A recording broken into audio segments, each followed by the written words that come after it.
Before we even get into what's about to unfold, take a second to understand the tension in this situation. What you're watching is not just a random interaction, it's a classic clash between authority and individual rights. On one side, you've got a citizen exercising what they believe are protected freedoms, filming in public, asking questions,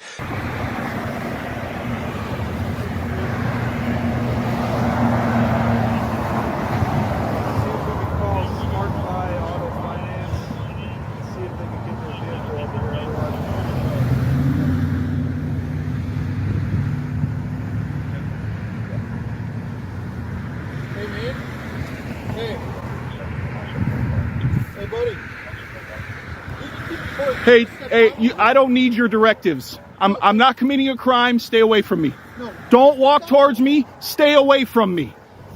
No. You don't get to pick where I stand in public, buddy. Get away from me. That I'm going to search you for weapons. I don't know. Oh, get away from me, you coward. Just go down there. You coward. You ain't going to search me for nothing, buddy. You can tape, but go down the You don't tell me where to go, Streeback. Get away from me. Go over there with your buddy. You see how he's smart enough not to say nothing to me? You see how he's smart enough not to say nothing to me? But you're dumb enough too, right? No, I'm not. Yeah, you are. You don't have to ask me nothing. Back up, man. No, I'm going to stand right here. Good. Stand right there. I mean, no ill will or intent towards you. Go do your job. Okay, I just asked you to step away. I don't care what you asked. It's not a law, buddy. Is that a law? You're a law enforcement, aren't you? Thank you. I don't know what you are doing or planning to do or not. I'm standing here with the camera in my hand, genius. Well, I can stand here just as you can stand there then. Yeah, well, I didn't say you couldn't stand there. I didn't try to tell you to go somewhere like you did me. Jackie. Yeah, I got freedom of speech too, by the way, buddy. Yeah, I know you know, and you look at your disdain towards me because you can't stand it. No, it's because Yeah. it's proper, that's all. Proper would have been leave me alone when I walk up to you. That's would have been proper. That's why the public can't stand you scumbags. Always trying to tell people what lawfully they can and can't do. I said you could tape, just scoot it down. I don't need your permission though, that's where you're wrong. Giving me permission to tape, I don't need it from you. The Constitution of this great place gives it to me. So, hey, here's another law in Indiana. I'm not yelling at you. I'm at Right here is where the situation starts to pivot from a casual interaction into a subtle power struggle. Notice how the officer repeatedly asks for ID, but doesn't clearly establish a lawful basis for demanding it. That's a key detail. In many jurisdictions, simply being suspicious or filming vehicles is not enough to compel identification unless there's reasonable, articulable suspicion of a specific crime. At the same time, pay attention to the citizen's approach. He's not outright aggressive, but he is firm, almost strategically resistant. By refusing to comply without reciprocal transparency, like asking for the officer's ID in return, he's flipping the dynamic. quiet down. Stop screaming and yelling. Bud, I can protest anywhere I want and be as loud as I want. You're right. You can protest. Exactly. So let's be quiet now, sir. Okay, stop screaming and yelling. Number 63. This is my normal voice, buddy. Okay. This is my normal voice.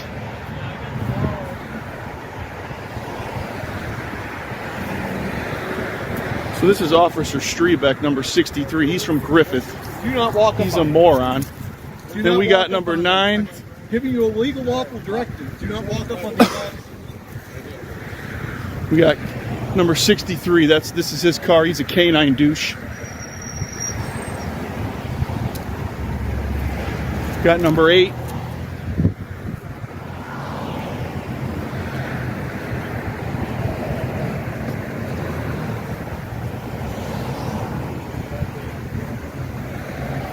What's your name and badge number? Okay, if they can just get somebody with a license. I already know who you are. You don't need to identify yourself. Just don't I walk don't- up on us. I'm not telling you again. Don't walk up on us. Notice how this guy's not saying nothing to me? Because he's on the radio. He's man. not saying nothing to me, bro. But you keep on talking. I know you're not. I would never be a pig. Okay, that's fine. Never in my life. You're very disrespectful for no good reason. So are you by telling me what to do as soon as I walked up. You should have shut your mouth. You should have shut your mouth and you wouldn't have had this. All right, man. Keep walking. I'm going to stand right here, buddy. You don't walk up on us. I don't know anything about you. You don't. You're a coward, dude. You shouldn't be a police officer if you're scared of people walking up on you. Coward. You're gonna be all over the internet in about an hour, buddy. What a coward, man. This is what our tax money pays for? Don't walk up on me. Don't walk up on me.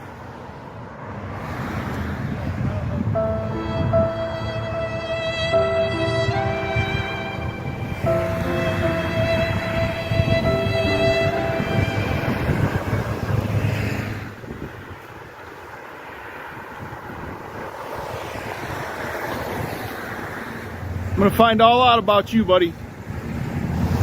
I'm gonna request your whole history.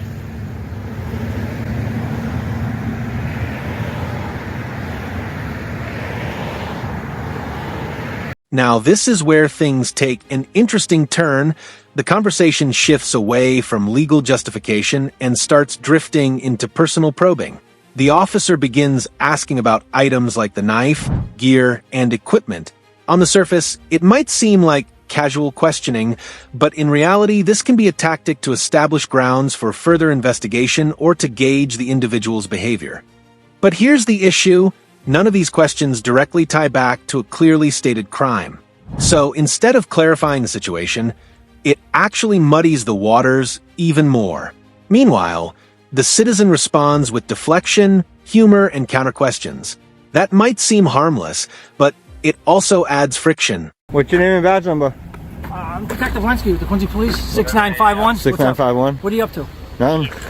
Okay, well, this is like a police private lot. Like, Oh, it's private? Where does it say that? well, this is the police lot. Where does it say it's a private? Police lot. I'm just asking what you're doing. I'm just asking, where does it say it's private? Where does it say? There's a sign right here that says police parking only. Oh, Yeah. and it says like no trespassing. It says. I don't think it says no trespass. Does it I'm say- just asking you what you're doing. Yeah, does it say? This is a lot of secure Does it say authorized personnel only or anything? Yeah, it does right over here. It does? Yep. All right, where?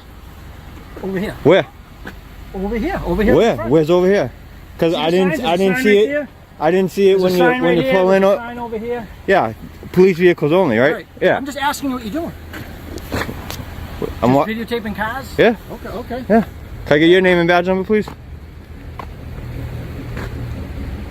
Hello? Can I get your name and badge? No? Chapter 41, Section 98D? You don't want to abide by that? Your name and badge is C1? Come on, you're going to make me do a public records? I already came by, you didn't ask me. What's your name and badge? I'm asking right now. Just be professional, bro.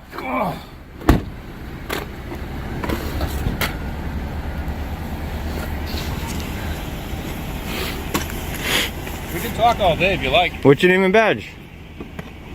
What's your name and badge? I don't have a badge. Are you with the FBI? This moment right here is critical, the classic "Am I being detained?" question. It's one of the most important phrases you can hear in any police interaction. Why? Because it forces clarity. If the officer says yes, they must justify it legally. If they say no, then the individual should, in theory, be free to leave, but watch what happens next. Even after the citizen establishes he's not being detained, there's still an attempt to control his movement and keep the interaction going. This creates a contradiction, and contradictions like this are exactly what escalate situations. From the citizen's perspective, it feels like unlawful restriction. Oh, come on, man. Are you? So you all set? What's your name and badge, bro? Climb is 095. Climb is 09, what? 55. 55? Yeah. So you all set then? You don't need our help? He was here about a year and a half ago with me. Do you need anything? You're not with the FBI? Did I say I was? Sir.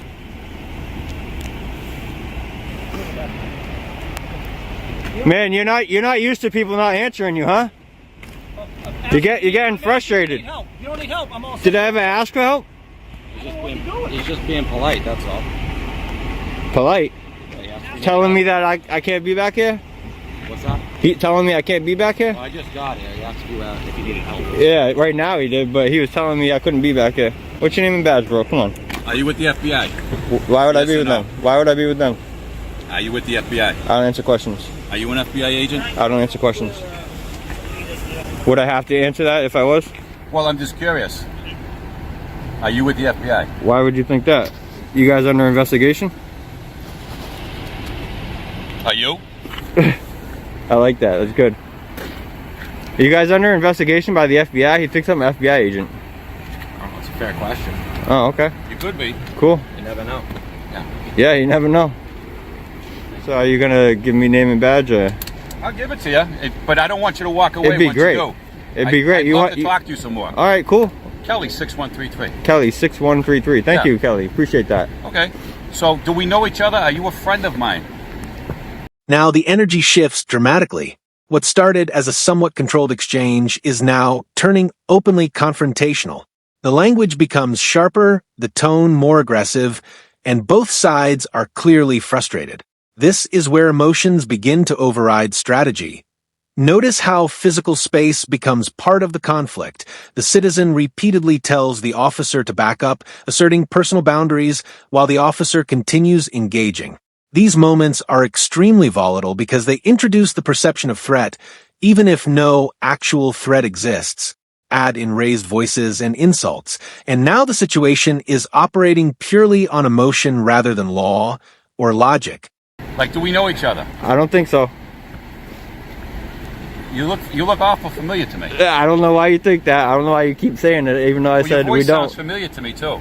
Well, I mean, So is this candid camera? Are you actually? I'm very well known on the Are internet. you actually a friend of mine? I'm very well known on the internet, so you might recognize my voice from that. I don't. Maybe some roll call videos or anything like No, that. Maybe from the last video that he was in. So what do you do? I go around filming the police, make sure they're not violating rights. In the police station parking lot? Wherever I want, wherever I Oh, can yeah. walk around. Oh, I'm not saying that to you. Exactly. What I'm saying is, if you're going to go look for something, why would you be coming to the police station parking lot? What if I'm filming police? Why would I not come to the police station parking lot? There's nothing going on here. There just was. There's nothing going on here. There is once you walk up with a camera. Well, what are you looking for? Looking for tyrants. Tyrants. Yeah, tyrants. Well, like people that violate the Constitution. Yeah, man. See, there you go. That makes two of us. Yeah. So, that's what I do. That's good. Yeah. I advocate for people that don't have voices, such as the homeless, stuff like that. You know?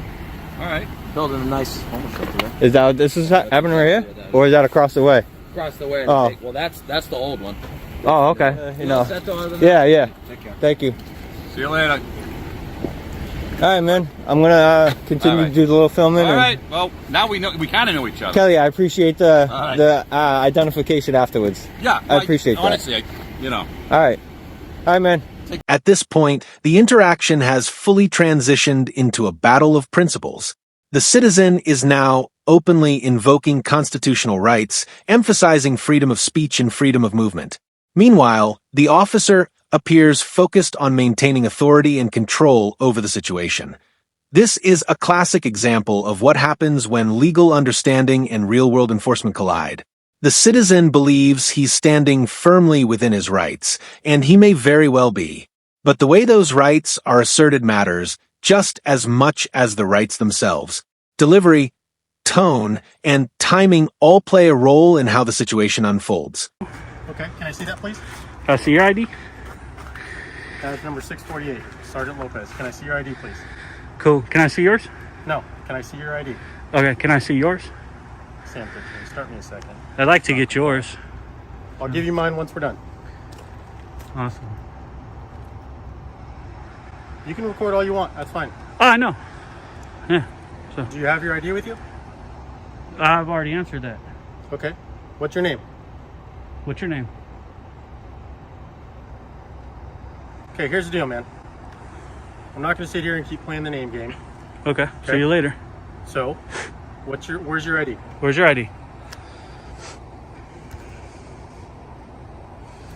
Do you have any reason to be back here video recording all these cars? Let me see your ID, and I'll show you mine. We'll ID is right we'll here. swap them. My ID is right here. I'm fine with swapping Sergeant them. Lopez, badge number 648. We can swap them if you want. No, I'm not swapping you my ID. Oh, okay. Where is your ID? Yeah, I told you I got it, but Okay, what's the hand me problem? your ID. I need to legally identify you Why is that? because you've been called out here to call for service. Mm-hmm. A suspicious person Suspicious for what? recording vehicles, looking into vehicles, and taking pictures. Exactly what you're doing when I pulled up. How is that suspicious? Okay, you got called in.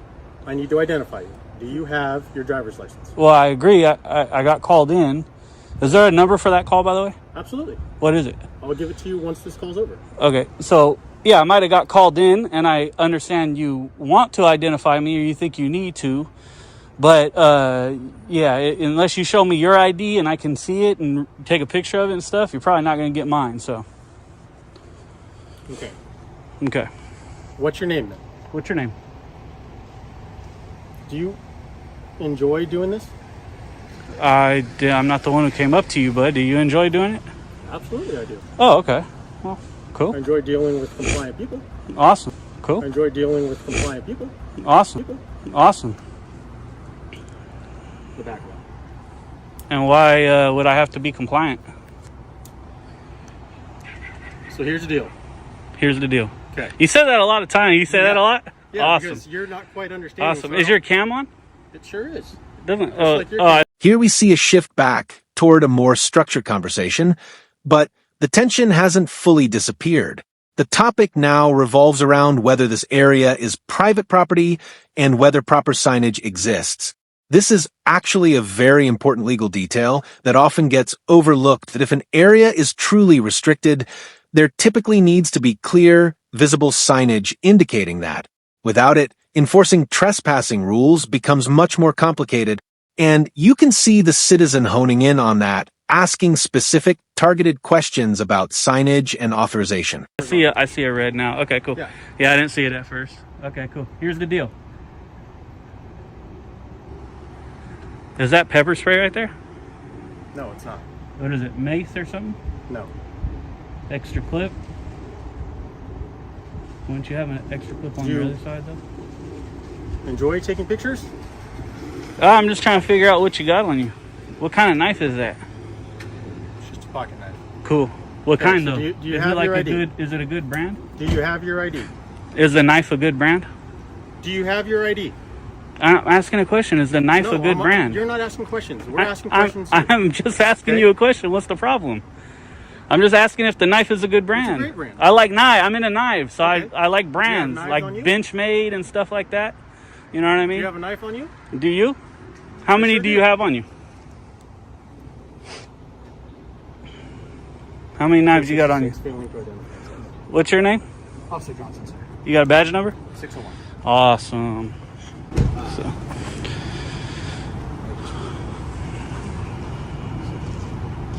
Thanks for contact. See you later. Well, I want him recording what's in our back lot or recording vehicles out here. Can I talk to you? Hey, stay with Cool. this guy right now. I'll talk with you guys. Just stay right here for me, please. Am I being detained? Just stay right here. Am I being detained? Just stay right here. Answer the question. Am I being detained? No. Okay, But if I'm don't not go over being there. detained, I can go over here. Do me a favor. I'm not Stay being back detained. over I here. can move anywhere I want. What's your Do me name? a favor. Name and badge? Trying to figure out what kind of knife that Is is. there anything we could help you with? I'm trying to figure out what kind of knife that is. I don't need to tell you what kind of knife it is. Well, I'm just asking. Do Okay, you well, I'm mind not gonna telling tell me? you. You're not going to tell me? No, I'm not going to tell you. So if All there's right. anything else we can help you with, you guys... Are you this aggressive all the time? No, Damn. I'm not this aggressive. I'm What? just speaking with you. If You're- there's nothing else we I can help you feel with, aggression. you can get on your way. There's a lot of aggression. Okay. Yeah. Thank you, sir. Okay. Have a night, sir. I agree. You can get on your way.